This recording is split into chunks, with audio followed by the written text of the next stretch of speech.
우리 본문 말씀 누가복음 19장 10절 말씀 보겠습니다. 한번 읽겠습니다. 예수님이 이 땅에 오신 이유. 시작. 인자가 온 것은 잃어버린 자를 찾아 구원하려 함이니라. 아멘. 우리 그림 하나 보겠습니다. 요 그림이 마크 로스코의 넘버 6라는 그림입니다. 여러분, 이 그림을 구매할 의향이 있으십니까? 저는 별로 그림에 감각이 없어서 그냥 준다 해도 저는 안 받을 거예요. 이게 무슨 그림입니까, 저게? 한번 경매 한번 붙여볼까요? 그럼 10만원부터 시작하겠습니다. 10만원. 있습니까? 포기하겠습니다. 여러분들, 여러분들, 교양. 저도 아마 벽에 성 가셔가지고, 안 걸 겁니다. 근데 이게 작년 개인 경매에서 얼마에 팔린지 아십니까? 2,870억에 팔렸습니다. 이 작품의 가격이 비싸게 측정된 여러 이유가 있다고 들었습니다. 추정의 가치는 저는 잘 모르겠습니다. 근데 제가 딱 봤을 때 2,780억이라는 이 돈의 가치가 이 그림에 있을까? 저한테는 그냥 오버페이처럼 느껴졌습니다. 그런데 이 그림의 가치를 정말 소중하게 생각하는 사람이 있습니다. 누굴까요? 가치를 아는 사람. 아마 이 그림의 최종 낙찰을 받은 사람 아니겠습니까? 경매에서 최종 낙찰된 사람, 이 사람은요, 이 작품을 감상하면서 평가한 가치와 그리고 이 그림을 정말 소유하고 싶다라는 그 열정이 합쳐져가지고 경매에서 아마 이 값이 매겨지지 않았을까요? 지금부터 이 그림이 아니라 여러분들, 그리고 우리 존재 자체의 가치를 한번 생각해 봤으면 좋겠습니다. 여러분들께서는 여러분들의 존재와 여러분들의 삶은 어느 정도의 가치가 있다고 생각하십니까? 저를 딱 봤을 때 그냥 가져가라 해도 그저 안 가져가실 그런 가치입니까? 모든 사람에게는 세상의 기준으로 자신과 다른 사람의 점수, 이 가치 등급을 평가하는 이 계산기가 내재되어 있습니다. 학생 때는 성적, 청년 때는 부모의 자산과 또 자기 스펙, 장년이 되어서는 명예, 요것뿐만 아니라 자신의 자녀의 스펙과 자산까지. 참 이 세상은 여러 가지로 우리의 값을 매기고 점수를 매기는 것처럼 느껴집니다. 그래서 세상의 많은 사람들은 자신과 비슷한 등급, 자기보다 높은 등급의 사람들과 어울리고 싶어하는 그런 마음들이 있습니다. 왜냐하면 이런 인맥 또한 자기를 평가하는 가치가 되기 때문에 그렇습니다. 어쩔 수 없는 인간 세상의 현실이라고 하지만, 그리고 스펙이 나쁜 것도 아니지만 때로는 우리 스스로가 마치 거래되고 있는 이 상품처럼 느껴지는 때가 참 많습니다. 어떻게 이 계산기를 들여다본 결과 자신의 값어치가 높지 않다라고 평가가 되면 우리는 어떻게 하죠? 우리는 스스로 끊임없이 열등감과 자기 연민까지 빠지게 되는 상황들이 발생하게 됩니다. 아마 그런 경우에도 우리 주변에도 아마 그런 경우가 참 많은 것 같습니다. 세상은 한 인간으로서의 저름성, 또 본질로서의 우리 자신보다는 우리가 가진 이 자원과 업적과 같은 그런 겉모습에 더 많은 관심을 가지는 것 같습니다. 그런데 성경을 보면요, 우리 예수님은 다른 시선으로 우리에게 찾아오신 것을 우리가 알 수 있습니다. 2000년 전 예수님은 유대 땅에서 가장 등급이 낮다고 평가됐던 그런 사람들, 세리들, 창녀들, 문둥병에 걸린 사람들, 귀신 들린 사람들, 그리고 사마리아 사람들을 포기하지 않으시고 그들을 찾아가 교제하십니다. 그리고 가난하고 무기력하고 죄로 인한 애통과 눈물이 있는 그들에게 너희는 참 복이 있다라고 말씀하십니다. 여러 가지 세상적 기준으로 포장된 그런 가면을 쓴 자신이 아니라 하나님 앞에서 영혼의 애통함이 있는 사람들이 오히려 복이 정말 가깝다라고 말씀하십니다. 왜냐하면 우리 창조주신 예수님과 관계 안에서만 우리는 진정한 존재와 가치를 확인할 수 있기 때문에 그렇습니다. 마태복음 6장 29절 말씀 볼까요? 한번 읽습니다. 시작. 그러나 내가 너희에게 말하노니 솔로몬의 모든 영광으로도 입은 것이 이 꽃 하나만 갖지 못하였느니라. 아멘. 아멘. 여러분들, 유대인들에게 있어서 이 솔로몬은요, 이 세상적인 기준에서 계산을 툭툭툭툭툭 두드려 봤을 때 가장 영광스럽고 가장 성공한 왕이었습니다. 솔로몬은 평생에 걸쳐서 자신의 지혜와도 최선을 다한 노력으로 성취할 수 없는 큰 부와 권력과 명예를 얻었던 사람입니다. 그런데 오늘 뭐라고 말씀하십니까? 예수님께서는 솔로몬의 영광이 하나님께서 기르시는 꽃 한 송이보다 못하다라고 지금 말씀하고 계십니다. 솔로몬의 재산, 그가 이룬 모든 업적들이 얼마나 놀랍고 광대합니까? 많은 사람들이 추구하는 길이 바로 이 솔로몬의 길입니다. 그러나 예수님은 세상적인 기준에서의 성공과 성취보다 하나님의 은혜를 입고 있는 이 꽃 한 송이가 꽃의 충만한 존재 그 자체로 더 가치 있다라고 말씀하는 것입니다. 동의하십니까? 네. 하나님이 인정하는 그 가치보다 나는 솔직히 돈이 있는 거 좋지 않습니까? 네. 이어서 예수님 마태복음 6장에서 이렇게 얘기하십니다. 네. 공중의 새를 보라. 심지도 않고 거두지도 않고 창고에 모아들이지도 아니하되 너희 하늘 아버지께서를 기르시다니 너희는 이것들보다 귀하지 아니하냐라고 얘기하고 있습니다. 너희는 내가 돌보는 공중의 새와 내가 기르는 이 꽃들보다도 나에게 너가 정말 더 소중하다고 말씀하고 계십니다. 아멘이십니까? 아멘. 네. 우리는 세상에서 정한 기준으로 가치가 매겨지는 존재가 아닙니다. 우리 주님의 은혜 안에 살아가는 존재 그 자체로 하나님께서 우리를 너무나 소중하게 여기신다는 거예요. 이제 여러분들 열등감에서 벗어나길 원합니다. 아멘? 아멘. 비교하지 마세요. 네. 여러분들 하나님과 함께하는 존재입니다. 여러분의 진정한 가치, 우리 공동체의 가치는 오직 우리를 창조하시고 온 우주의 왕이신 하나님께서만이 부여해 줄 수 있다는 사실입니다. 여러분, 우리 눈에 저 사람 별로 쓸모없는 사람 같아 이렇게 보이실지 모르지만 하나님께서는 우리가 아직 죄인 되었을 때부터 우리를 먼저 사랑해 주신 줄 믿으시기 바랍니다. 요한일서 4장 19절은 이렇게 얘기합니다. 읽습니다. 시작. 우리가 사랑함은 그가 먼저 우리를 사랑하셨음이니라 라고 얘기하고 있습니다.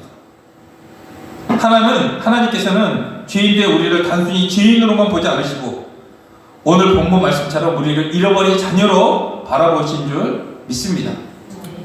우리를 간절히 찾고 계신 줄 믿습니다.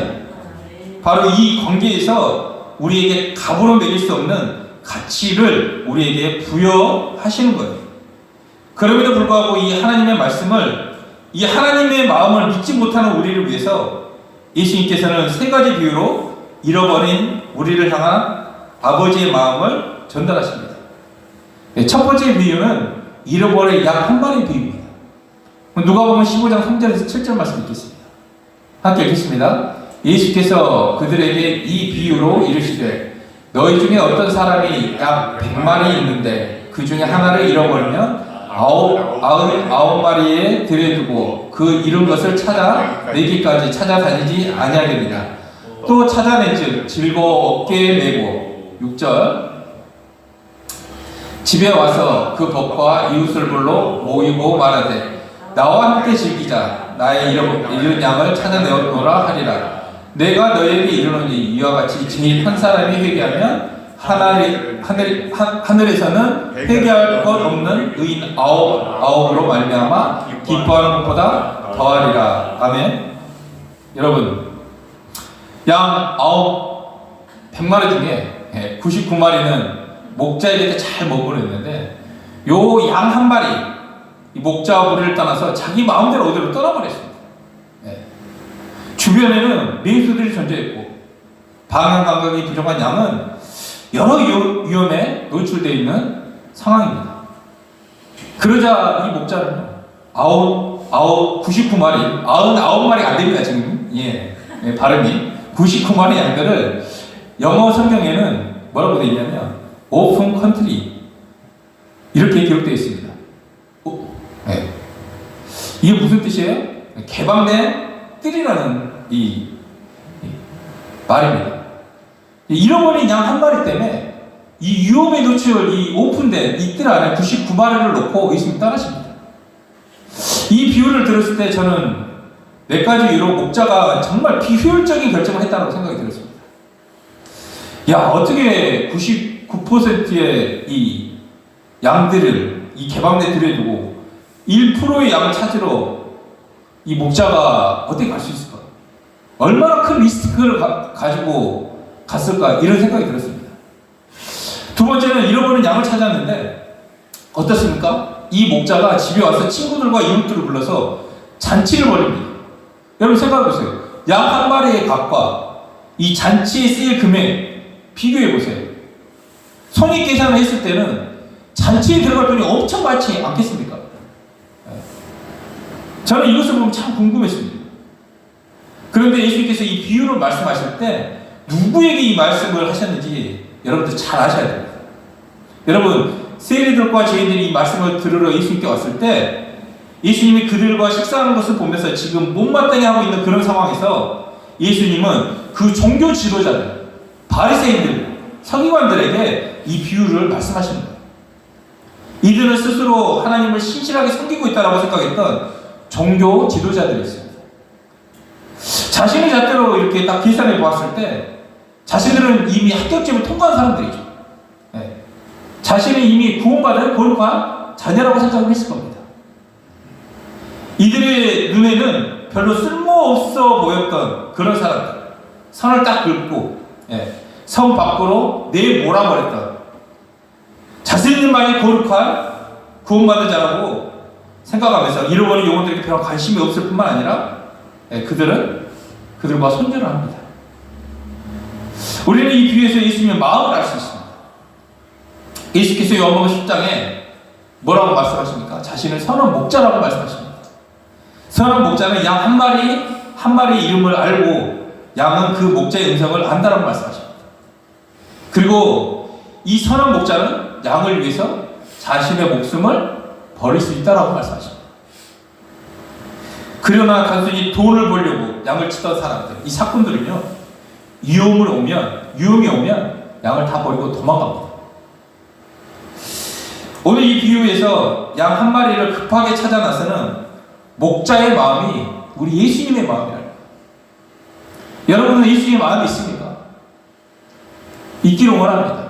아멘. 내 주변에 하나님을 알지 못하고 예수님을 전해도 거부하는 사람들, 잃어버린 양들, 우리 가운데 동일하게 예수님 마음이 보여지고 원합니다. 아멘이십니까? 아멘. 우리는 이런 생각을 가지고 있어요. 나는 구원받았어. 나는 하나님을 잘 믿고 있어. 여기만 머물고 있는 것 같아요. 네.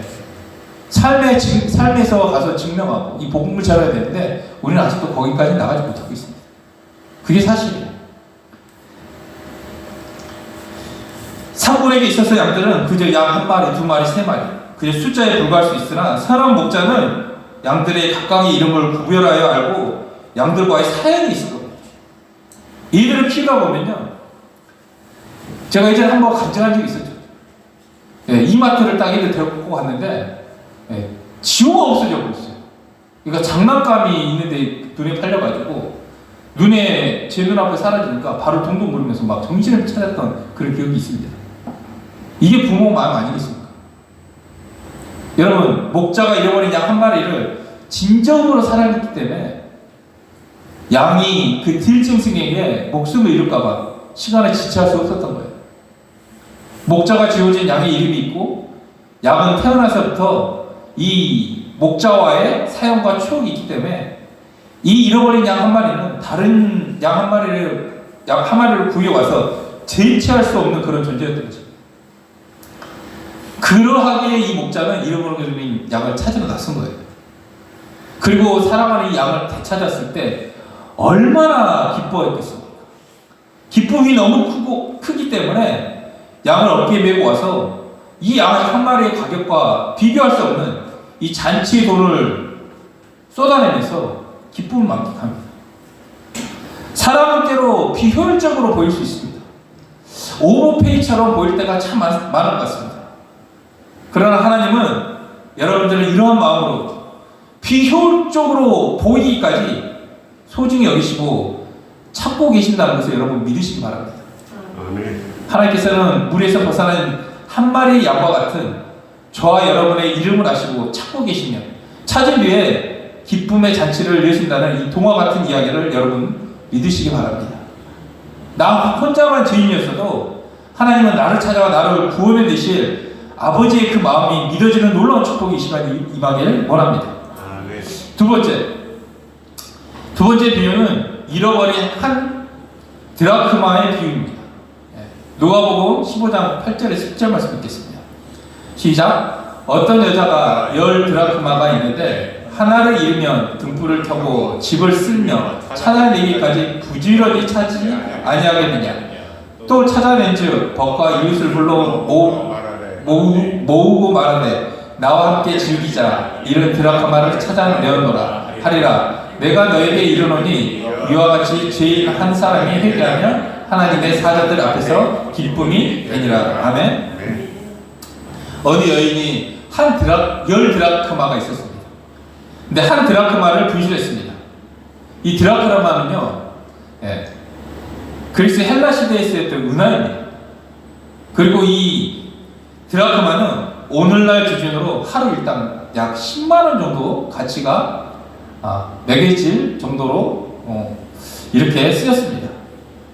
그런데 이 여인이 집안에서 왜 등불을 켜놓고 집을 쓰며 드라크마를 찾으려고 했을까요? 그 당시 가난한 유대인들은 집에 창이 없었습니다. 그리고 이 창이 없다 보니까 햇빛이 안 들어오잖아요. 그러니까 작은 구멍을 뚫어 놨다고 합니다.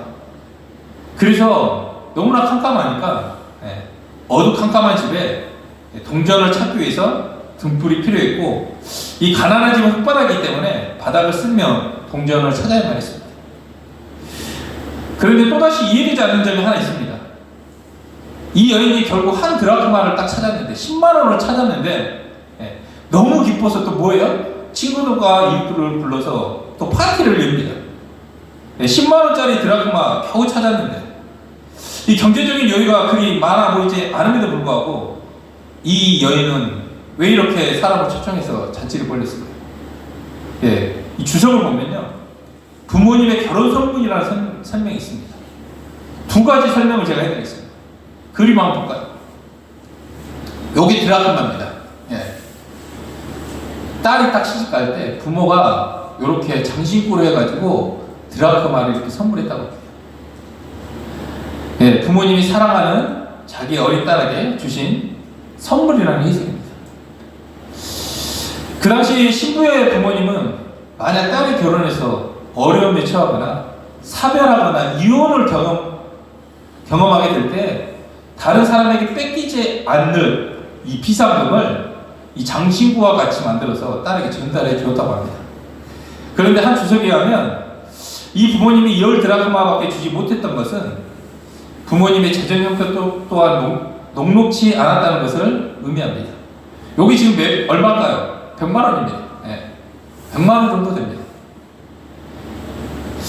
이 10 드라크마는 이 여인에게 있어서 가난한 부모님께서 어렵게 마련해 주신 사랑과 응원이었습니다. 절대로 이 돈이 이 비상금으로 쓰일 일이 없기를 기도하면서 딸이 행복하기를 바라는 마음으로 전해준 선물이 바로 이 드라크마입니다. 사실 한 드라크마를 분실했을 때 잔치를 벌릴 돈으로 그냥 이 드라크마를 준비해서 장신구 하나를 포칭해서 집어넣으면 되지 않겠습니까? 그런데 이 여인에게 있어서 이 부모님 마련해 주신 이 드라크마와 그저 세간에 돌아다니는 이 한 드라크마는 같을 수가 있을까요? 같을 수가 없을 겁니다. 꼭 부모님께서 주신 드라크마 10개가 그대로 있어야지만이 그녀에게 아마 큰 의미가 있지 않겠습니까? 10 드라크마의 두 번째 주석의 해설이 있습니다. 이 드라크마는 장신구는 남편이 혼인 언약을 상징하는 선물로 아내에게 선물을 주었다고 나와 있습니다. 이 연애에 있어서 이 드라크마 장신구는 어떻습니까? 남편의 사랑과 혼인 언약의 약속을 상징하는 의미가 있었습니다. 그래서 이 여인에게 이 드라크마는 다른 무엇으로도 대체할 수 없는 소중한 보물이었던 거예요. 이런 삶이 있기에 그녀는 한 드라크마를 찾은 이후 가난한 형편에도 지인과 이웃들을 불러서 파티를 열 수밖에 없던 상황이었습니다. 저는 이 비유를 묵상하면서 주님께서 우리 공동체 한 명 한 명 너무나 소중한 보물로 여기신다는 마음이 들었습니다. 예. 그리고 우리가 교회로 또 한 공동체로 다 같이 함께 존재해야만 한다는 그런 마음이 들었습니다. 우리 중에 주님께서 쓸모없는 한 사람, 단 한 사람도 없다는 것을 여러분들 오늘 믿으시기 바랍니다. 그래서 여러분들 옆에 있는 분이 너무나 소중하고 귀한 존재라는 거예요. 네. 소중한 존재입니까? 아멘. 소중한 존재인 줄 믿습니다. 아멘. 그 어떤 것도 바꿀 수 없는 이 공동체 안에서의 너무나 소중한 존재라는 거예요. 세 번째 비유는 잃어버린 아들의 비유입니다. 우리가 너무나 잘 아는 말씀이죠. 네. 누가복음 15장 22절 24절. 세 가지 비유를 들어서 하나님이 영혼에 대해서 얘기합니다. 어떤 영혼? 잃어버린 한 영혼. 네, 15장 22절에서 24절 말씀 읽겠습니다. 아버지는 종들에게 이르되 제일 좋은 옷을 내어다가 입히고 손을 가락지를 끼우고 발에 신을 씻기라. 그리고 살찐 송아지를 끌어다가 잡으라. 우리가 먹고 즐기자. 이 내 아들을 죽었다가 다시 살아났으며 내가 잃었다가 다시 얻었노라 하니 그들이 즐거워하더라. 맏아들은 밭에 있다가 돌아와 집에 가까이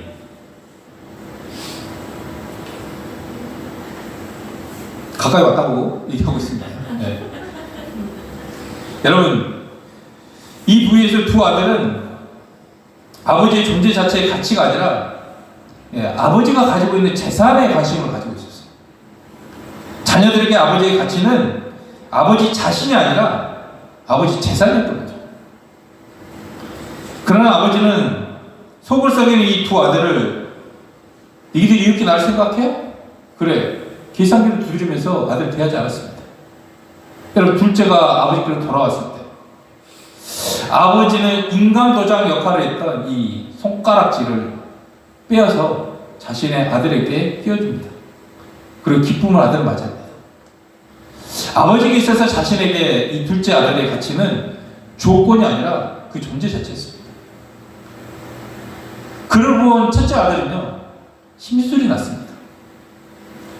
아버지를 향한 관심은 오직 유산에만 있다는 것을 아버지가 알게 됐을 때 아버지께서 첫째 아들 마음을 달래려고 두 가지 방향으로 이야기하십니다. 첫 번째 방향은 아버지의 본심입니다. 얘야, 내가 너와 항상 함께 있지 않았냐?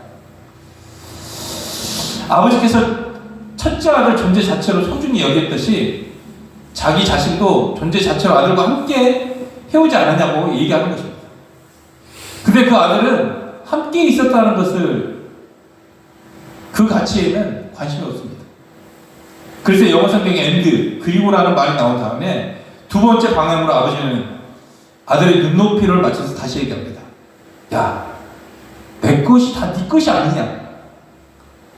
아버지의 자신의 소리가 첫째 아들의 것이라고 안심을 시켜주는 것입니다. 여러분, 이 첫째 아들의 가치관은 뭡니까? 가룟 유다의 가치관과 많이 닮아 있습니다. 가룟 유다는 예수님 제자 중에서 계산이 가장 빠른 사람이었습니다. 그래서 그는 예수님의 공동체에서 재정을 담당했던 그런 사람이었습니다. 그런데 그는 자신의 유익으로 있어 일했던 사람입니다. 그래서 공동체 재산에도 몰래 손을 댔고, 야, 우리 돈으로 약 1200만 원, 은 30세겔로 예수님 팔게 됩니다. 가룟 유다는 왜 이런 배신을 했을까요? 계산기를 딱 두드려 봤어요.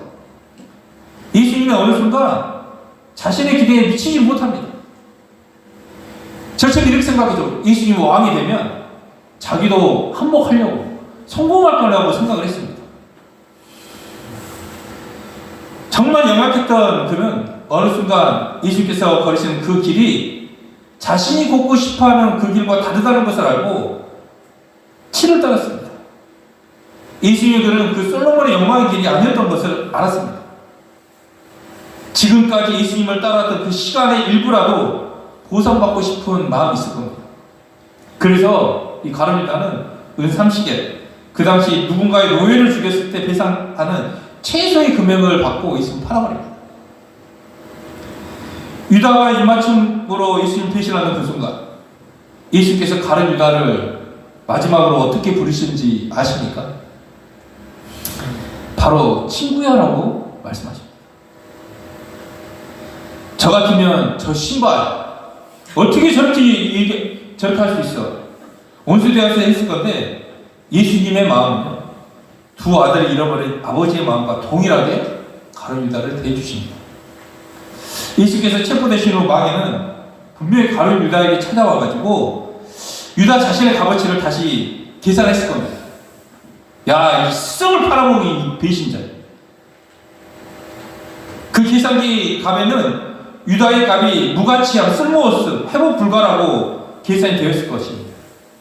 그 결과 유다는 자살을 선택했습니다. 여러분, 이 계산기를 쫓아 사는 사람은요, 그 삶의 끝은 이렇게 파멸하는 것입니다. 그런데 너무나 마음 아픈 것은 가룟 유다의 모습에서 우리가 그의 모습과 닮아있는 모습을 발견할 수 있습니다. 우리의 존재의 값이 계산하지 않으시고 이 땅에 내려오신 예수님을 값을 계산해서 팔아버린 유다처럼 우리 또한 예수님을 구원의 도구로 이용하고자 하는 모습들이 있습니다. 때론 문제 해결사, 때론 소원 성취의 수단으로 예수님을 사용하려고 합니다. 그러다 필요에 따라 예수님은 언제든지 팔아버렸지 배신하게 되는 게 우리의 신앙의 모습입니다. 우리가 얼마면 또는 무엇이면 우리 마음에서 예수님 팔고 죄를 지을 수 있습니까? 여러분, 가룟 유다는요, 우리 자아상입니다. 저는 아닙니다라고 얘기할 사람이 있습니까? 가룟 유다와 달리 세 가지 비유를 통해 우리는 하나님께서 잃어버린 우리 존재 자체를 어떻게 바라보고 계신지 그 시선을 오늘 확인하길 원합니다. 원래는 아버지를 따라 죄로 인해 즉시 그 자리에서 죽어야 할 우리를 하나님 아버지께서는 돌아올 기회를 주시고 우리를 찾기를 원하십니다. 우리가 주님께 돌아왔을 때 잔치를 베풀어 주실 정도의 기쁨으로 우리를 한대해 주고 싶은 아버지의 마음을 오늘 알기를 원합니다. 그런데 하나님께서 우리 존재 자체로 귀하게 여겨 주신 날 이 말씀, 그저 이 말씀은 관념적인 수준에서의 사랑이 아닙니다. 우리도 말로는 너무나 다 멋지게 고백을 할 수 있습니다. 우리는 말로는 다 사랑한다라고 표현할 수 있습니다. 그러나 예수님은 우리가 아직 죄인 되었을 때 먼저 우리를 사랑하심으로 하나님의 모든 영광을 내려놓고 이 땅에 성육신으로 우리를 찾아오셨습니다. 세 가지 비유는 더 이상 비유가 아니라 실제 현실이 된 겁니다. 그리고 현실이 된 이 순간이 바로 성탄절입니다. 하나님의 사랑은 관념이 아닙니다. 비유가 현실이 되고 말씀이 유신이 되어 주님이 우리와 함께 하시는 줄 믿습니다. 시간과 공간을 넘어 우리의 현실 속에 하나님께서 찾아오셨다. 잃어버린 죄인을 찾기 위해서 정말 값으로 계산할 수 없는 가장 비싼 값을 치르기 시작한 날이 바로 이 성탄절이라는 거예요. 여러분, 주님께서 이 땅에 오셔서 십자가에 죽으시고 부활하신 것을 통해서 친히 구원의 잔치를 베풀어 주신 줄 믿습니다. 그리고 값으로 매길 수 없는 크신 은혜와 사랑으로 저와 여러분을 이 파티에 초대하고 계신답니다. 이 초대장을 받은 여러분께서 이 잔치에 함께 참여할 준비가 되셨습니까? 아멘. 여러분, 이 사진이 페리콜레시스라는 이 사진입니다. 사진 한번 보겠습니다. 여러분, 삼위일체 하나님을 표현하는 이 표현 중에 페리콜레시스 이런 개념이 있습니다. 이 개념을 의미를 살려서 번역하면 서로 함께 춤추다라는 뜻입니다. 삼위일체를 설명하는데 함께 춤추자는 이 개념으로 다가서는 거예요. 보통 우리 삼위일체 하나님 딱 얘기하면 삼각형으로 딱 그려가지고 성부, 성자, 성령 이렇게 딱 그리지 않습니까? 그리고 정적인 상태의 삼위일체를 떠올리고 합니다. 그러나 이거 펠리코레시스는 성부, 성자, 성령 하나님께서 서로를 향해 영원히 역동적으로 살아가시며 서로 안에서 거하시며 연합하시며 움직이시는 것을 의미합니다. 그래서 신학자들은 시적으로 삼위일체 하나님께서 마치 서로를 향해 무한한 역동의 사랑을 주고받는 이 강강술래와 같은 영원한 사랑의 춤을 추고 계신 것을 표현합니다. 되게 낭만적이지 않습니까? 그래서 펠리코레시스의 개념을 한 기독교 사상가는 이렇게 얘기합니다. 구원이란 하나님의 춤 안에서 우리가 초대받는 것이라고 생각합니다.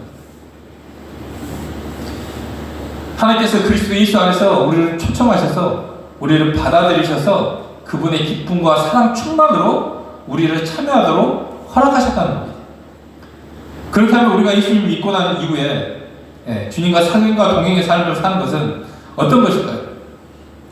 우리가 예수님의 춤 안에서 나가지 못할 때는 나만의 스텝, 막 춤을 추는 거 아니겠습니까?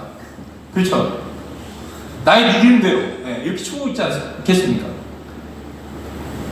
그런데 이제는 주님께서 시전을 마치고 하나님께 리드를 맡겨드리고 주님의 박자를 맞춰서 주님의 스텝에 따라 우리도 더불어 기쁘게 움직이는 그런 역동적인 춤을 추는 거예요. 마치 왈츠처럼 하나, 둘, 셋, 넷 이렇게 춤을 추는 거죠. 이 춤은 물론 공동체도 함께 추는 거겠죠.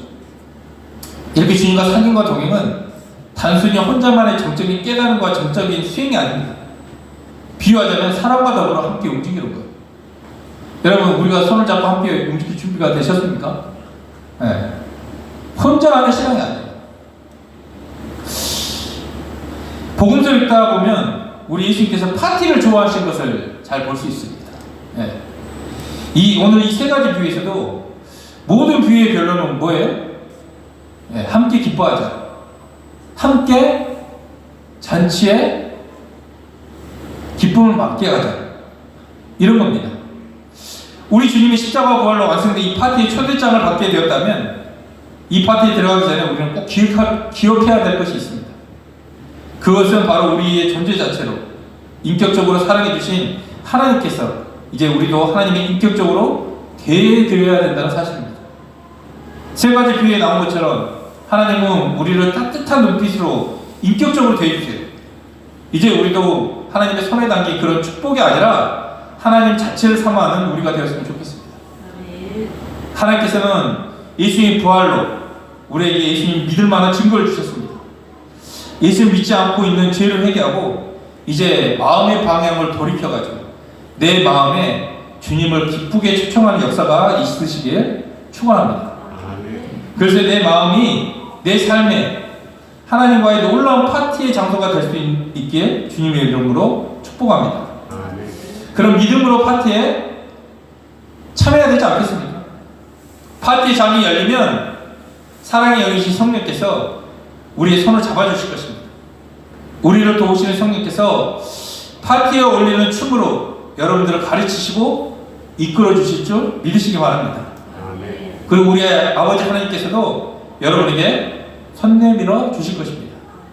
잃어버린 자녀를 찾은 아버지의 품 안에서 우리는 울고 웃으며 영원히 사랑의 춤을 추길 원합니다. 마지막 우리 신랑 되신 예수께서 계시록 3장 20절 말씀처럼 우리 문 앞에 서셔서 놓고 하시면서 야, 너 나와 함께 춤을 출래? 함께 춤추자고 제안하신 줄 믿습니다. 너무나 아름다우신 나의 신랑이 세상과 가늠했던 저와 여러분을 아름답다고 귀하다고 지금 그렇게 여겨주십니다. 주님의 손에 우리의 손을 포개고 영원히 손을 놓지 않는 주님을 배신하지 않는 저와 여러분이 되길 예수님 이름으로 축복합니다. 아멘. 오늘 이 세 가지 비유를 통해서 하나님이 나를 얼마나 귀하게 여기시는지 그리고 여러분들 옆에 계시는 지체를 얼마나 사랑하시는지 귀하게 여기시는지 그 눈이 떠지길 원합니다. 그 사랑에 응답해서 이제 다시는 가출하지 않고 아버지 그 존재 자체 하나만으로 정말 그 안에서 기쁨을 누리는 우리 모두가 되었으면 좋겠습니다. 아멘. 2026년도가 기대되십니까? 예. 올 한 해의 그 은혜를 기억하십니까? 2025년 우리에게 베푸르신 그 은혜를 기억하면서 이제는 2026년 우리 공동체에게 열매를 주시겠다, 내가 그것을 보이겠다고 하는 그 소망을 가지고 준비했으면 좋겠습니다. 저 기도하겠습니다. 아버지 하나님 감사합니다. 잃어버린 이 죄인을 긍휼히 여겨주시고 그 잃어버린 자들을 찾아 구원해 주시는 하나님의 은혜에 감사합니다. 이 세상에 계산기만이 존재하는 줄 알고 살아가는 사람들이 참 많습니다. 잃어버린 한 영혼을, 소중한 그 한 영혼을 애타게 찾으시는 하나님과 함께 잃어버린 영혼을 구원하며 함께 잔치할 수 있는 우리 인생이 되게 하여 주시옵소서. 그런 교회가 되게 하여 주시옵소서. 우리를 사랑하셔서 이 땅에 오신 예수님의 이름으로 기도드립니다. 아멘. 우리 찬양하겠습니다.